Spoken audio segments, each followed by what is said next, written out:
আসসালামু আলাইকুম। বাংলাদেশের শিয়াদের আমলের অবস্থা দেখুন। বাংলাদেশে কিন্তু কোনো শিয়া সাহাবীদেরকে নাম ধরে গালি দেয় না, কিন্তু ইরানের শিয়ারা, সমস্ত শিয়ারা আল্লাহ রসুলের সাহাবীদেরকে স্পষ্টভাবে গালি দিয়ে তাদের এবাদত শুরু করে। তাহলে বাংলাদেশের শিয়াদের এবাদত যদি এরকম হয়, তাহলে ইরানের শিয়াদের অবস্থা কি? এই ভিডিওটা একটু লম্বা, আপনি ভিডিওটা অবশ্যই দেখুন, তাহলে পরে শিয়াদের অবস্থা বুঝতে পারবেন। বরাবরই সুন্নি মুসলিমদের অনেকের মাঝে পুরান ঢাকায় তৈরি হোসেনি দালান আর শিয়া সম্প্রদায় নিয়ে অনেক বেশি কিউরিসিটি দেখা যায়। সত্যি বলতে আমিও তার ব্যতিক্রম নই। বিশেষ করে রমজান মাসে এখানে কি কোনো আলাদা রিচুয়ালস পালন করা হয়? তারা কিভাবে রোজা রাখেন, কখন সেহরি আর ইফতার করেন, কেন জোহর আর আসর একসাথে পড়েন, আবার মাগরিব আর এশার নামাজ একত্রে আদায় করে তারপর ইফতার করেন, কেন ইমাম মুক্তাদির থেকে নিচু জায়গায় দাঁড়িয়ে সালাত পরিচালনা করেন, কেন সুন্নি আর শিয়া আজানের মধ্যে কিছু পার্থক্য দেখা যায়, আর কেন সেজদার সময় ছোট্ট একটি তুরবাহ বা মাটির টুকরোর উপরে সেজদা দেন, এমন বহু প্রশ্নের উত্তর জানতে আজকে আমি চলে এসেছি পুরান ঢাকার সেই হোসেনি দালানে। কথা বলেছি এখানকার সম্মানিত ইমাম সাহেবের সাথে, কথা বলেছি কয়েকজন শিয়া সম্প্রদায়ের মুসলিমদের সাথে, জেনেছি তাদের চিন্তা ভাবনা এবং সুন্নি মুসলিমদের প্রতি তাদের দৃষ্টিভঙ্গি। তবে আমার আজকের এই ভিডিওটি আমি ডেডিকেট করছি ইসলামী প্রজাতন্ত্র ইরানকে। যেভাবে তারা শত্রুদের বিরুদ্ধে স্ট্রং পজিশন নিয়ে নিজের আত্মসম্মান রক্ষায় ফার্ম ডিসিশন নিয়েছে, তা সত্যি অনেক মুসলিম দেশের জন্য রেয়ার এক্সাম্পল। আমি দোয়া করি যেন ইরান এই চ্যালেঞ্জিং সিচুয়েশন দ্রুত ওভারকাম করে আরো শক্ত ও সম্মানজনক অবস্থান তৈরি করতে পারে।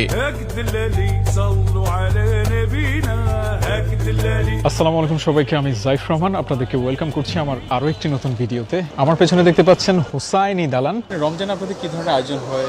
মুসলিম উম্মার জন্য যে ফরজগুলো আছে তার মধ্যে রমজান একটি, এবং আপনি এখন যেখানে জায়গাটা দাঁড়িয়ে আছেন এটা হুসেনি দালান, ইমাম বারগা বলা হয়, শিয়া সম্প্রদায়ের একটা স্থান যেখানে সবাই একত্রিত হয়। এবং এখানে রমজান মাসে আপনার অন্যান্য মসজিদে যেভাবে যে ব্যবস্থাগুলো আছে এখানেও তাই করা হয়, এবং মাগরিবের নামাজের পরে এখানে ইফতারের ব্যবস্থা করা হয়। যেহেতু আপনার আজানের সাথে সাথে ইফতারের ব্যবস্থাটা শিয়া মাযহাবের যারা আছেন তারা আহলে বাইতের অনুসারী, তারা কুরআনকে ফলো করেন, এবং কুরআনের সূরা বাকারা 187 নম্বর আয়াতে যেহেতু বলা আছে সুম্মা আতিমুস সিয়াম ইলাল লাইল, মানে তোমরা রাত অবধি রোজা পূর্ণ করো। সো সেই হিসাবে আসলে যারা আহলে বাইতের অনুসারী আছেন ওনারা সবাই আসলে ওই আজানের সাথে ইফতারটা করেন না, কুরআনকে ফলো করেন, সূরা বাকারার আয়াতকে ফলো করেন, যেহেতু এটার মিনিংটা দাঁড়াচ্ছে যে তোমরা রাত পর্যন্ত রোজা পূর্ণ করো। এখানে আসলে আপনার ওই সূর্যাস্ত বা মাগরিবের আজান এই ধরনের কোনো দিক নির্দেশনা কোরআনে নাই, এবং নবী করিম সাল্লাল্লাহু আলাইহি ওয়াসাল্লামও কোথাও বলে যাননি যে তোমরা মাগরিবের আজান দিয়ে ইফতার করো বা সূর্যাস্ত হচ্ছে তখন তোমরা ইফতার করো। আমরা এখন হোসেনি দালানের ভেতরে যাচ্ছি। জারি মুবারক বলা হয়। জারি মোবারক। জারি মুবারক হচ্ছে আপনার প্রতিকৃতি, আপনার কবরের প্রতিকৃতি। ইমাম হুসাইনকে তো কারবালায় শহীদ করা হয় ৭২ সৈন্য শস্তি সহ, তার মধ্যে ৬ মাসের শিশু আলী আসগারও ছিলেন। তখন ইমাম আলী আলাইহিস সালামের যে সন্তান ইমাম হুসাইন আলাইহিস সালাম, যাকে কারবালার ময়দানে আপনার ৭২ জন সৈন্য সাথী সহ শহীদ করা হয়েছে, ওইখানে তো সবাই পৌঁছাইতে পারে না। ওইটা তো শিয়া সম্প্রদায়ের জন্য একটা তীর্থস্থান, সবাই চায় কবরটা জিয়ারত করুক, মাজারটা জিয়ারত করুক, তাই না? তো ওইটারই প্রতিকৃতি এটা। এখানে আপনার লালটা যেটা দেখতেছেন এটা ইমাম হুসাইন আলাইহিস সালামের কবরের প্রতিকৃতি, এবং সবুজ যেটা দেখতেছেন এটা ইমাম হাসান আলাইহিস সালামের কবরের প্রতিকৃতি।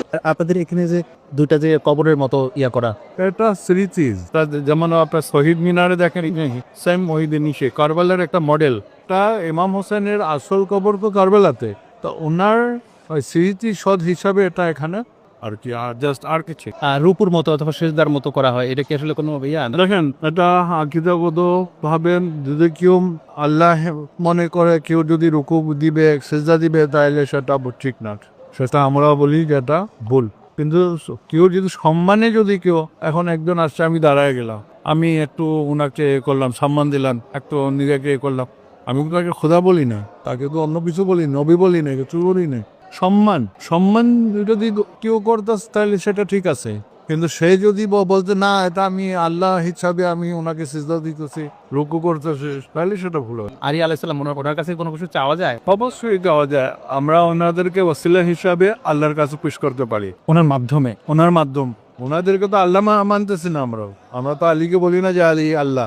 যারা বুজুর্গানের দিন থাকে ওনাদের যেহেতু স্থান অনেক বেশি আল্লাহর কাছে, আল্লাহ ওদের ওসিলায় আমাদের এই দোয়াটা কবুল করেন। কোরআন মজিদে আর নাই যে তোমরা রাসূলুল্লাহ কাছে গিয়ে তোমাদের যদি ভুল ভ্রান্তি হয়ে থাকে কাছে গিয়ে বলো, উনি যদি তোমাদেরকে মাফ করে দেয় তাহলে আমিও তোমাদেরকে মাফ করে দেব। এটা তো কোরআন মজিদে আয়াত আছে। এখানে ইফতার সুন্দর আয়োজন করা হয়। এখানে ইফতারের আয়োজন চলতেছে। যতটুকু জানলাম যে 300 মানুষের ইফতারের আয়োজন হয়। এক পাশে প্লেট সাজানো হচ্ছে, এক পাশে ফ্রুটস কাটা হচ্ছে, এই পাশে হচ্ছে মহিলাদের নামাজের ব্যবস্থা এবং মহিলারা এই পাশে ইফতার করতে পারেন। ভিন্নতা আছে কিনা আজানে? আজান কিছু পার্থক্য আছে, সেটা যদি একটু বলো। আজানে যেমন আল্লাহ আকবার তো ঠিকই আছে, আর সাধারণ মোহাম্মদ রাসূলুল্লাহ ঠিক আছে। হযরত মুহাম্মদ সাল্লাল্লাহু আলাইহি ওয়াসাল্লামের পর যেহেতু আমরা ওনার জানেশিন মওলা আলীকে মানি, আর মওলা আলীর পর আরও ইমামরা আছে, 12 ইমাম, আমরা আকিদা রাখি। ইমাম আলীর আমরা আজানে ওনার শাহাদত দিই। যদি কেউ শাহাদত নাও দেয় তাহলে তারও আজান ঠিক আছে। সেটা সে বাক্যটা কি? সেই বাক্য আশহাদুন্না আলিয়ার ওয়ালিউল্লাহ, এটা কি এই বাক্যটা দুইবার। কোনো বাক্যকে রিপ্লেস করে এটা হচ্ছে? না, সুন্নিদের মধ্যে তো তৃতীয় তত্ত্ব বলাই হয় না। ওরা তো আশহাদুন্না মুহাম্মাদুর রাসূলুল্লাহ করে চলে যায় আপনার হাইয়ালা সালাত। তারপর আমরা হাইয়ালা সালাত দিবার, হাইয়ালা ফালা দিবার, তারপর আমাদের এখানে আরেকটা আছে হাইয়ালা খায়রুল আমাল দুইবার, তারপর দুইবার আল্লাহু আকবার, দুইবার লা ইলাহা কি আদানে। উনি অবশ্যই কোরআনকে ফলো করেছেন। কোরআন বলেছে তুমি রাত পর্যন্ত রোজা রাখো, পূর্ণ করো, তার মানে অবশ্যই সেটা পূরণ করেছেন। এখন আমরা যেহেতু ওনার সময় ছিলাম না, আমরা কি করব, আমরা হাদিস দেখব, সাহিহ মুসলিমে কি আছে, বুখারী শরীফে কি আছে, অবশ্যই ওখানে আছে, পাওয়া গেছে যে উনি নামাজ পড়েই ইফতার করতেন। বা জোর না যে আপনাকে নামাজ পড়েই করতে হবে, ব্যাপারটা এটা না। ব্যাপারটা হচ্ছে আপনি অন্ধকার পর্যন্ত, রাত পর্যন্ত রোজা পূরণ করেন। সূরা বাকারা 187 নম্বর আয়াতে তো বলাই হয়েছে রোজা নিয়ে, সুম্মা আতিমুস সিয়াম ইলাল লাইল, তোমরা রাত পর্যন্ত রোজা পূর্ণ করো। সাহিহ বুখারীতে 1954 ও সাহিহ মুসলিমে 1100 অনুযায়ীও এটার ব্যাখ্যা আসতেছে যে রাত পর্যন্ত ইফতার করো। যে আজান আল্লাহু আকবার বললে ইফতার শুরু না, বা আপনি 5 মিনিট পরে করলে ইফতার বাতিল, রোজা বাতিল, কোথাও নাই। এটা মিম্বার।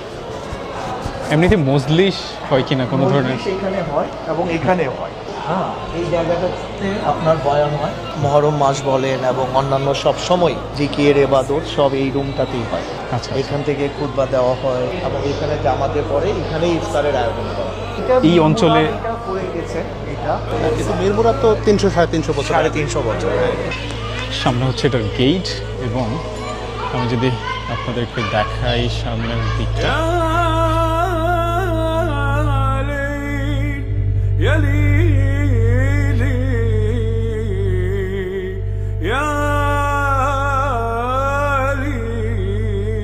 কি খবর তোমাদের? সবসময় এখানে খেলো তোমরা? কি নাম তোমাদের? আমার নাম ঐশিক রায়। আমার নাম আদনান। ওর নাম আদিত্য। আদিত্য, আদনান, সব তো আদিয়ে। এই যে আমি গাছে তোতা পাখি, দারুণ গাছে মুখ, এত দাঁতু তবু কথা তাই না। এই দালানের আশেপাশে যারাই বসবাস করে তাদেরই বাচ্চারা এখানে মূলত খেলাধুলা করছে। হোসাইনি দালানের পেছনেই একটা পুকুর আছে, অনেক সুন্দর। এই পুকুরটা দেখে পুরনো গ্রামের কথা মনে পড়ে গেল। দালানের পাশেই উজু করার ব্যবস্থা আছে, এবং যেই পুকুরটার কথা বলেছিলাম আমি, সেই পুকুরই হচ্ছে এখানে।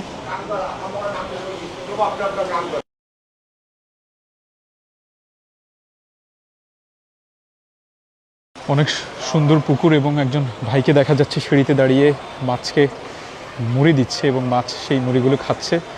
আসলে সত্যটা জানা যায়। তারপরে এখানকার কালচার সম্পর্কে কি ধরনের পার্থক্য, এই জিনিসগুলো জানা যায় কিউরিসিটি থেকে। না, খুব ভালো।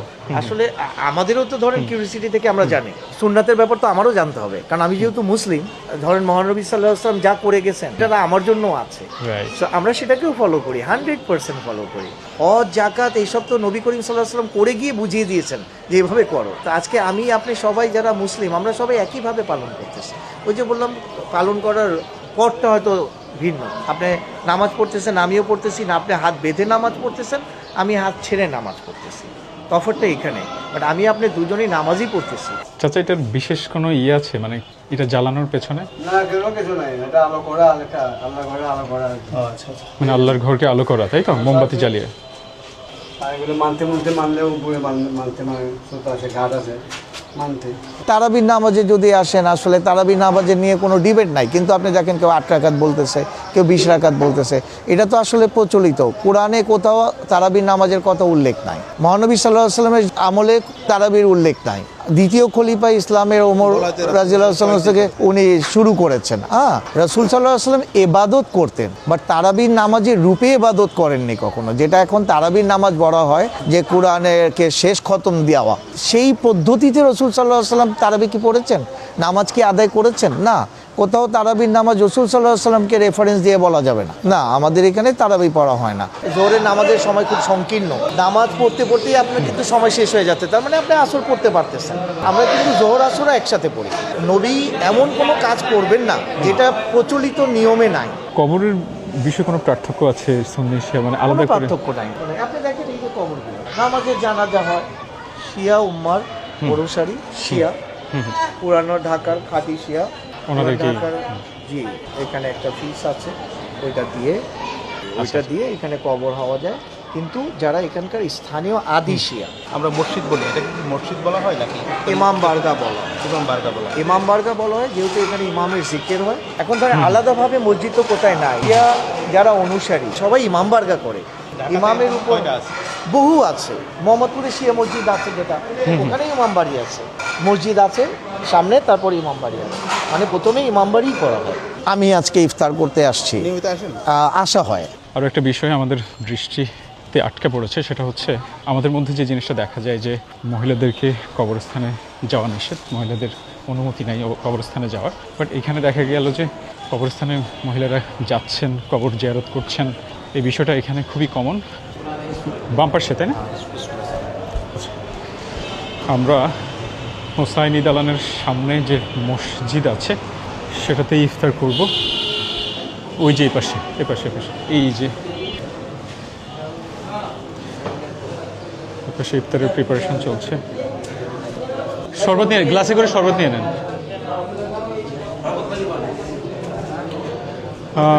আচ্ছা আচ্ছা আচ্ছা। আল্লাহু আকবার।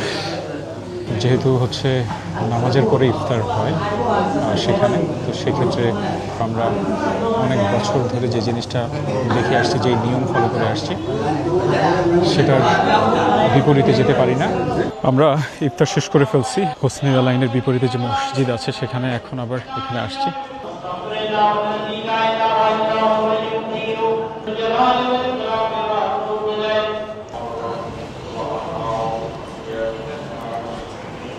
নামাজে তো মানে অনেক পার্থক্য, মানে টোটালি নামাজ চেঞ্জ। আমরা সুন্নিরা যেভাবে নামাজ পড়ি, ওনাদের নামাজ একেবারেই ভিন্ন। নিয়ত নাই, তার উপরে হচ্ছে দাঁড়িয়ে হাত বাঁধছে না। আবার আমাদের যে নির্দিষ্ট করে আচ্ছা সূরা ফাতিহার সাথে একটা সূরা যুক্ত করে পড়তে হবে সেটা, তারপরে সেজদায় গিয়ে সুবহানা রব্বিয়াল আলা এটা পড়ছে না নাকি কি পড়ছে এক্স্যাক্টলি বোঝা যাচ্ছে না। ইমাম জোরে জোরে পড়ে।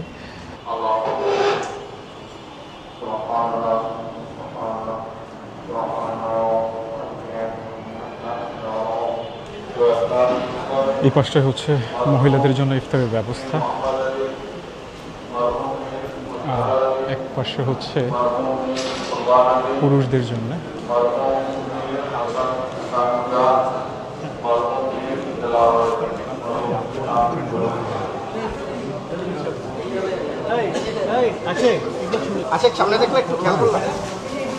এখানে তো অনেক সুন্দর কিছু আইটেম দেখা যাচ্ছে। একটা আস্ত ডিম, একটা কলা, একটা মালটা, আপেল, ছোলা, জিলাপি থেকে শুরু করে।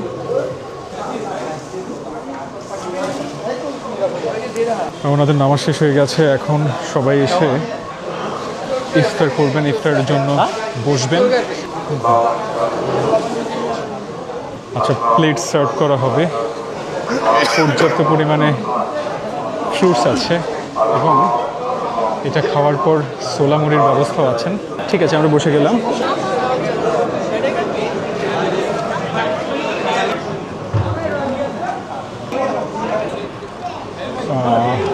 ইফতার দিয়ে গেছে। ওনাদের ইফতারে আস্ত একটা ডিম দেওয়া হয়। হোসাইনি দালানের যে অপোজিটে যে মসজিদ আছে সেখানে আমরা ইফতার করে নামাজ পড়ে তারপর এখানে আসলাম। এখানে আসার পরে ওনারা নামাজ শেষ করেছেন, নামাজের পরে দোয়া করেছেন। এখন ইফতার করা শুরু করেছেন প্রায় আমাদের সময় থেকে, মানে সুন্নিদের ইফতার করার সময় থেকে প্রায় 15 থেকে 20 মিনিট পরে এদিকে শরবত বিতরণ করছে। রোজা রেখে যে একটা কিন্তু ইফতার 2বার করতেছি। অ্যামেজিং টেলিংস।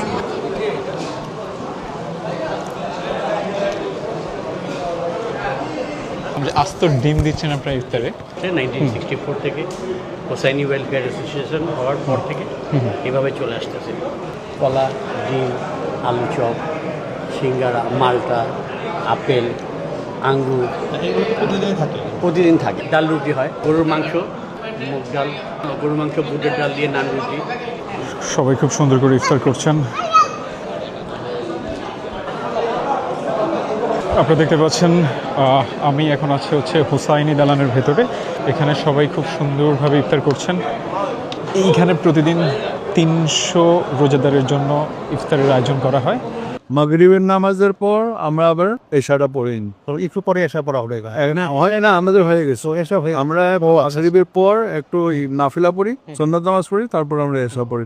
আপনি লক্ষ্য করবেন যখন হজের সময় যখন হাজিরা যায় তখন সেখানে দেখবেন যে জোহর আসর একসঙ্গে পড়া হয় আর মাগরিব এশাও একসঙ্গে পড়া হয়। আলাদাভাবে এরকম কোনো হুকুম কোরআন মজিদে আছে নেই যে হজের সময় গেলে তোমরা ওই দুইটা একসঙ্গে পড়বে, না হলে আলাদা আলাদা পড়বা।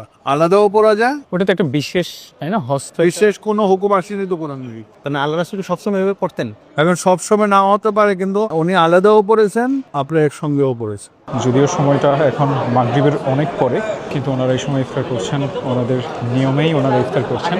শিয়া সম্প্রদায় যে ইমামকে নিচে থাকতে পাবো, জি, যারা নামাজ করবে তারাও উপরে থাকবে।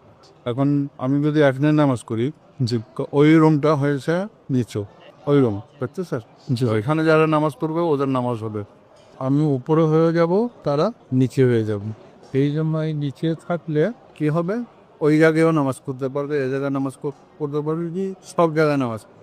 এই জন্য ইমাম সাহেবকে এই থাকতে হবে নিচে। আপনি ওই তেহরানি ফুটবল যেও দেখছেন নাম আদুল্লাহ খানি যখন নামাজ তুমি একটা ওনার একটা ডিপ করা আছে, সেখানে ওইটাই প্রথমবার দেখি আর কি প্রশ্নটা জাগবে। সব জায়গায় আচ্ছা, আরেকটা বিষয় হচ্ছে যে ওই যে আপনারা যে ফেসদায় যে ইয়েটা ব্যবহার করেন ওইটা সম্পর্কে যদি সেজদা হয়েছে আমার যেগুলি খাওয়ার জিনিস কিংবা ব্যবহারের জিনিস, ওটা তো আমাদের সেজদা হয়। সবচেয়ে বোক্কম সেজদা হয়েছে মাটির উপর, বুঝেছেন? মাটির উপরে কিংবা কাঠ যেমন আছে, কাঠের উপরে চাটাই আছে, পাথর থাকে, এইগুলি জাতীয়র উপরে আপনি সেজদা করতে পারো। কার্পেটের উপরে, কাপড়ের উপরে সেজদা করে আমাদের এখানে নিয়ম নাই। সঠিক হবে। নামাজে কোনো নামাজে যেমন আমরা হাত ছেড়ে নামাজ পড়ি। আর সুন্নি ভাইদের মধ্যে যে চারটা কে আছে, হানাফি, শাফি, মালিকি, হাম্বলি, তা মালিকিরা আবার ওরাও কিন্তু হাত ছেড়ে নামাজ পড়ে, আমরাও হাত ছেড়ে নামাজ পড়ি। আমাদের যথা হয়েছে যে রসুল কারীম সাল্লাল্লাহু আলাইহি ওয়াসাল্লাম নিজের জীবনে কোনোদিন উনি হাত বেঁধে নামাজ পড়েন। ইমাম আলীও কোনোদিন হাত বেঁধে নামাজ করেননি। এখন যেমন রমজান মাসে আমরা তারাবির নামাজ করি না, রাসূল কারীম সাল্লাল্লাহু আলাইহি ওয়াসাল্লাম কোনোদিন তারাবির নামাজ জামাতে পড়েনি। আর প্রথম খলিফা হযরত আবু বকরও পড়েন না, এটা দ্বিতীয় খলিফা যিনি হযরত ওমর ছিলেন, উনি এটা বিদাতে হাসানা করে এটা করে দিয়ে বিদাত বলছেন। এটা বিদাত যদিও, কিন্তু দেখতে সুন্দর লাগে। এই নামাজ আমাদের মধ্যেও আছে, নাফাল নামাজ, সুন্নত নামাজ, কিন্তু এটা আমরা পরাদা পড়ি আলাদা আলাদা ভাবে, জামাতে না। এই পার্থক্য। সুন্নিদের সাথে আমাদের নামাজের আরতে কি পার্থক্য আছে? আর কি ভাই, বাস এই তো নামাজ আমাদের এখানে আছে, জোহর আসর পড়ি, আমরা মাগরিব পড়ি, এশা পড়ি, 5 ওয়াক্ত আছে। তেলাওয়াতে সূরা ফাতিহা যখন প্রথম রাকাতে আমরা পড়ি, দ্বিতীয় রাকাতে যে কোনো সূরা পড়ে, এগুলি তো কোনো পার্থক্য। আর রুকু সিজদা তাসবিহ কি একই রকম? হ্যাঁ, যেমন রুকুতে সুবহানা রাব্বিয়াল আযীম ওয়া বিহামদি করি আমরা, সিজদাতে সুবহানা রাব্বিল আলা ওয়া বিহামদি করি, এগুলি তো কোনো পার্থক্য। ইমাম কি জোরে পড়ে? ইমামের তাসবিহটা শোনা যায়, এরকম কোনো আমাদের এখানে যেমন মাগরিব, এশা, ফজরের নামাজ এটা জোর আওয়াজ জোর করে পড়তো, আর যারা পিছনে পড়বে তারা শুনবে, জামাতে যারা ওরা কিছু পড়বে না।